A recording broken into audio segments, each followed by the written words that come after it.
Sebelum kita mulai kelas kita pagi ini, kita berdoa terlebih dahulu sebagai wujud kesyukuran atas nikmat rahmat dan kepahaman dalam kelas kita pagi ini. Berdoa silakan. A'udzubillahi minasyaitonirrajim. Bismillahirrahmanirrahim. Rabbi zidna ilma warzuqna fahma bi rahmatika ya arhamar rahimin. Amin. Bang Aswar.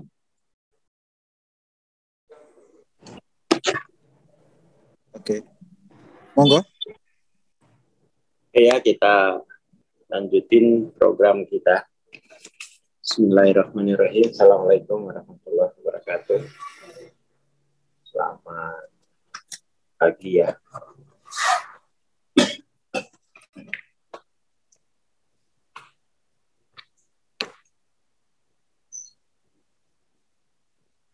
Oke, pikiran manusia yang tanpa bantuan tidak dapat membedakan kebenaran dan kepalsuan. Karena struktur dan rancangan bawaannya sendiri merupakan penemuan yang sangat mengejutkan sehingga secara kasar dapat dibandingkan dengan penemuan Kopernikus yang mengakibatkan kejutan budaya pada abad ke-16. Jadi, temuan bahwa pikiran tidak bisa membedakan kebenaran dan kepalsuan, itu Hawking menyetarakannya dengan temuan Kopernikus. Temuan bumi,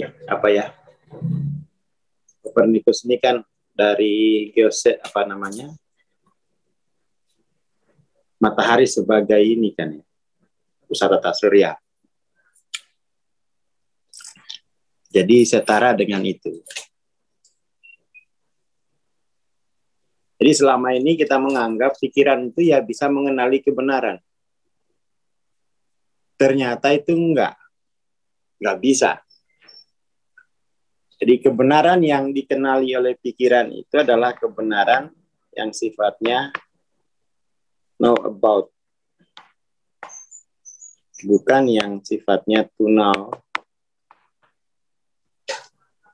Cuman temuan ini kan nggak terlalu disadari ya. Nggak terlalu disadari oleh masyarakat. Temuan opo iki wis. Nggak begitu dianggap penting. Nggak begitu dianggap penting. Padahal itu penting sekali. Saya kasih contoh. Kasih contoh.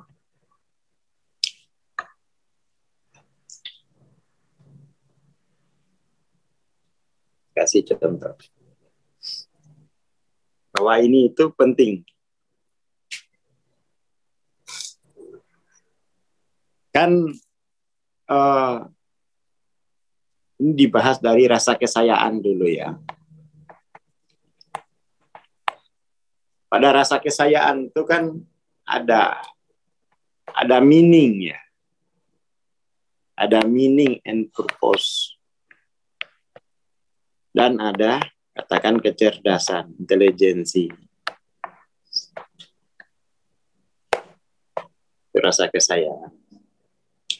Contohnya, kasih contoh misalnya, ada sel kan, sel tunggal. Sel tunggal ini kalau dihadapkan pada racun dan vitamin, dia cerdas. Cerdas itu dia bisa membedakan ini racun, ini vitamin. Itu kecerdasan tuh. Kecerdasan lingkungan. Tetapi di balik kecerdasan itu juga ada perilaku. Jadi perilaku sel ini dia akan memilih vitamin daripada racun. Mengapa? Mengapa dia memilih vitamin daripada racun? Itu namanya, yang mendorongnya memilih vitamin itu adalah makna dan tujuan. Apa tujuannya? Tujuan dari perilakunya sel tadi, melanjutkan kehidupan. Jadi nggak benar kalau jiwa itu kosong. Dia membawa tujuan. Bahkan pada makhluk yang paling primitif, dia membawa tujuan. Dia membawa meaning dan purpose. Bahwa saya harus hidup. Itu kan nggak ditanamkan di sekolah kan? Nggak kayak robot. Dia tahu bahwa saya harus hidup. Itu meaning ya. Jadi pada rasa kesayaannya itu sudah ada meaning dan purpose. Saya harus hidup. Makanya saya ngambil vitamin, bukan racun. Itu makna, motifnya ada dia. Dia punya motif hidup. Walaupun enggak punya gelar S1, dia nggak mungkin bunuh diri ngambil racun, itu nggak mungkin. Karena dia punya meaning and purpose. Saya harus melanjutkan hidup menuju kehidupan. Saya harus kreatif di dalam kehidupan. Yaitu meaning and purpose. Seperti itu. Itu juga yang terjadi pada tubuh kita. Kalau kita makan sesuatu dan dia deteksi ada racun, dia akan muntahin itu. Karena tubuh juga itu punya rasa kesayaan. Dia bisa membedakan mana racun, mana vitamin. Jadi, itu rasa kesayaan yang membawa itu. Hal yang unik itu terjadi pada manusia. Pada manusia itu rasa kesayaannya itu ada rasa kesayaan yang terkait dengan purpose-nya tubuh. Ya tubuh kan purpose-nya ya mempertahankan kehidupan melalui makan, minum, tidur, dan seks. Untuk melanjutkan regenerasi. Jadi nggak usah sekolah biologi itu tahu dia bagaimana melakukan itu. Karena apa? Lo itu udah membawa pesan itu dia. Membawa makna itu pada tubuh itu. Kucing aja langsung ngerti kok. Nggak pernah belajar biologi ya. Nggak neko-neko langsung. Karena itu didorong oleh meaning and purpose. Nggak pernah belajar anatomi. Nggak mungkin salah tempatnya itu. Karena perilakunya itu sudah didorong oleh meaning and purpose. Seperti itu.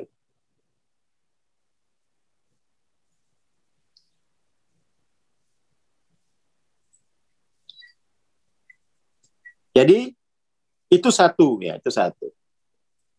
Meaning dan purpose ini bisa dibilang sebagai ilah yang menuntun perilaku. Bisa dibilang sebagai ilah. Seperti itu.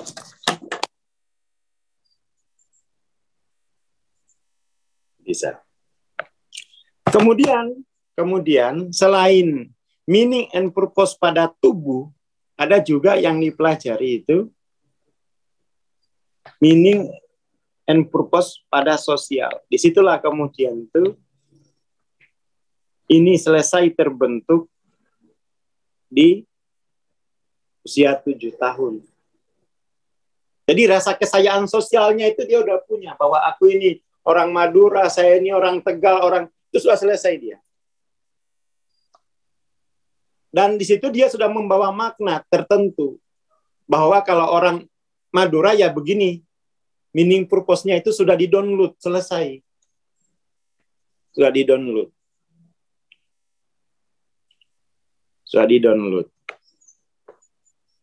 Jadi, sosial itu memberi kamu rasa hidup. Yang sebagai meaning and purpose. Nah, rasa hidup itulah yang kemudian tuh artinya kamu hidup hanya untuk itu gitu. Tidak untuk yang lain. Tidak untuk yang lain.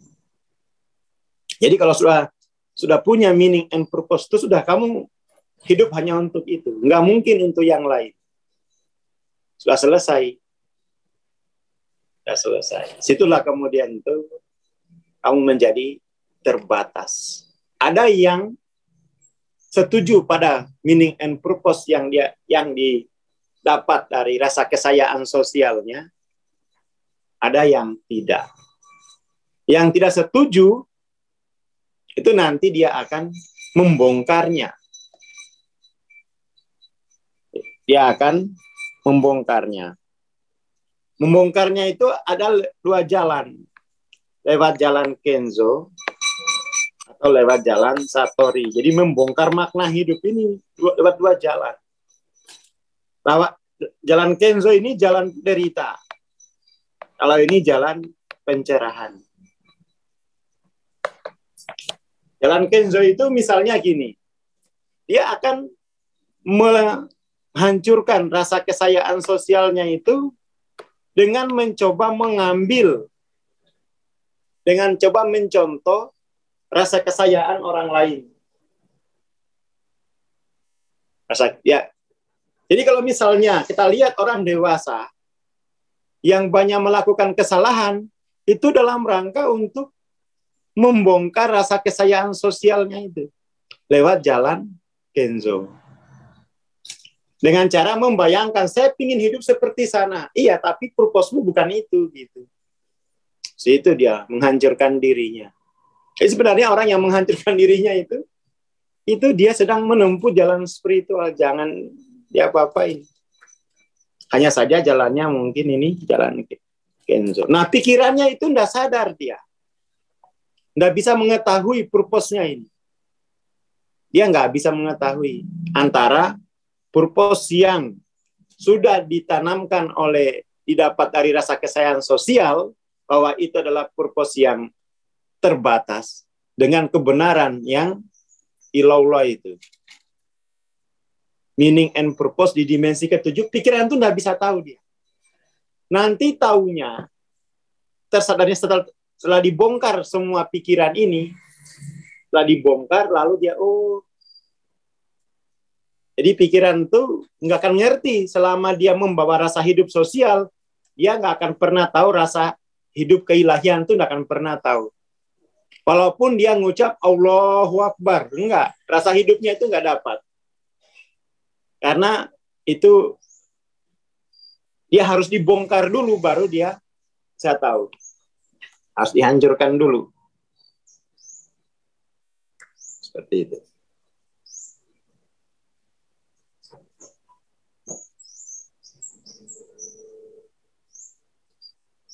Jadi kayak gitu. Jadi pikiran itu dia hanya terbatas pada, jadi rasa hidup dimensi keempat itu nggak akan tahu rasa hidup dimensi kelima, nggak akan ngerti. Nggak akan ngerti dia. Karena dia hanya akan tahu pada yang sudah ada pada dirinya sendiri. Di luar itu nggak ngerti. Tapi so tahu, ngomongin spiritual gini-gini, ya itu bahasa, bukan rasa hidup. Seperti itu. Jadi untuk melarutkan rasa hidup ini itu sifatnya harus konfrontatif melalui penghancuran. Nah, penghancurannya ini bisa melalui jalan pencerahan atau bisa melalui jalan penderitaan. Atau dia normalisasi, ya sudah nggak usah keluar dari rasa hidup ini, ya begini saja sampai mati. Lalu kemudian itulah yang disebut yang penting sabar. Orang yang sabarnya itu sabar yang artinya normalisasi. Yang dibilang sabar di Indonesia itu normalisasi sebenarnya. Normalisasi. Seperti itu.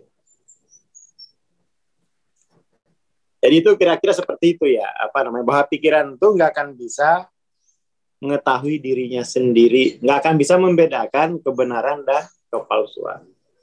Maksudnya pikiran itu nggak bisa membedakan rasa hidup terbatasnya dengan rasa hidup tak terbatas. Akan bisa membedakan dia. S besar, rasa hidup S sebagai S besar, dan rasa hidupnya.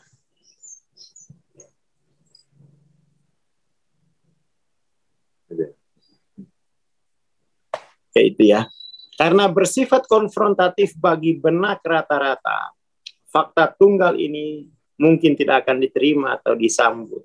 Orang nggak akan peduli. Orang akan terus menghancurkan rasa hidup sosialnya. Dia akan melawan terus itu. Dia akan melakukan perlawanan atau dia akan normalisasi dengan rasa hidup sosialnya. Seperti itu. Jadi nggak akan disambut dengan hangat oleh mereka yang mendapatkan keuntungan dari cara berpikir yang menyesatkan dalam terbatas lah ya. Dari cara berpikir yang terbatas dan ilusif. Jadi orang-orang yang sudah nyaman dengan rasa hidup sosialnya itu ditawarin apapun tuh enggak. Ya buat apa, itu bukan buat saya gitu. Begitupun juga orang-orang yang sudah menjalani jalan spiritual kenjo ditawari pencerahan tuh nggak usah pencerahan, langsung praktek. Nah, langsung praktek. Yang penting prakteknya. Itu juga nanti akan lama prosesnya.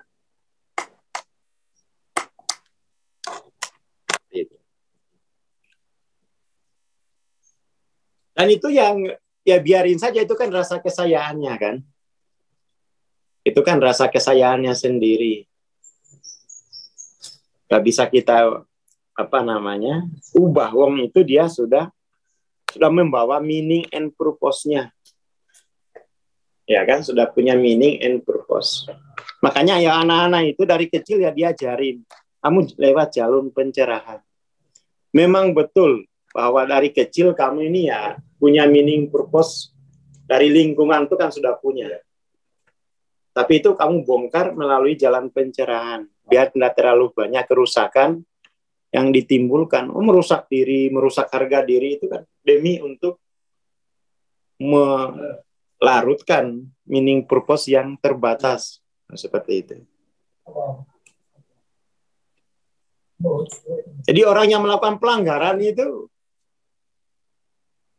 dia sebenarnya sudah tidak nyaman, sudah ingin menghancurkan meaning purpose yang dia dapat dari lingkungan pertamanya. Seperti itu. Tetapi melalui jalan penderitaannya biarin. Nanti naiknya 5 poin per 20 tahun. Berarti yang hancurnya itu udah banyak. Cuma dapat, itulah yang penting praktek. Yang penting praktek, nggak usah pencerahan gitu ya. Yang penting praktek. Memang bisa itu, 5 poin per generasi.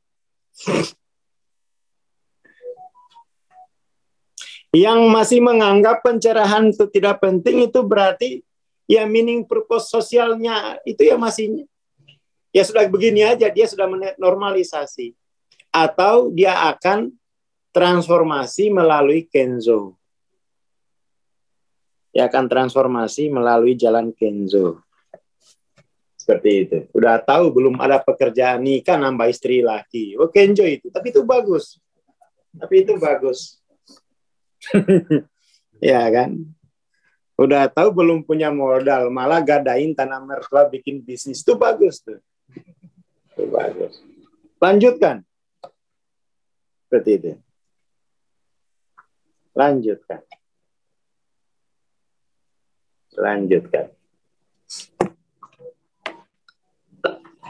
Ya, seperti itu. Nanti nulis status, hidup keras lur. Nanti nulis statusnya, hidup keras lur. Apa keras-keras lur? Nggak ngerti jalan pencerahan. Kalau pencerahan itu dia Kalau pencerahan itu, meaning and purpose di sosial itu nggak dilawan langsung. Nggak dilawan. Tapi juga dia nggak hidup untuk itu. Dia vakumkan dulu. Saya nggak hidup untuk itu. Dia mengambil jalan belajar yang lain. Setelah tercerahkan, nanti kan dia koas. Koas itu. Nanti koas, kan itu nggarap orang kan. Dia akan membongkar meaning and purpose sosialnya itu melalui dengkulnya orang lain. Ya kan pintar itu. Ketika orang lain sembuh, meaning purpose-nya yang lama juga terbongkar sendirinya. Jadi tidak usah melakukan kesalahan. Biarin saja yang kenjo, yang tobat itu datang ke kamu, tolong saya dibongkar, ya sudah dibayar, dapat ya dua keuntungannya. Nanti kan bayar tuh kan, transendensi. Nggak ada transendensi gratis. Semangat lur, ben kayak kancane gitu.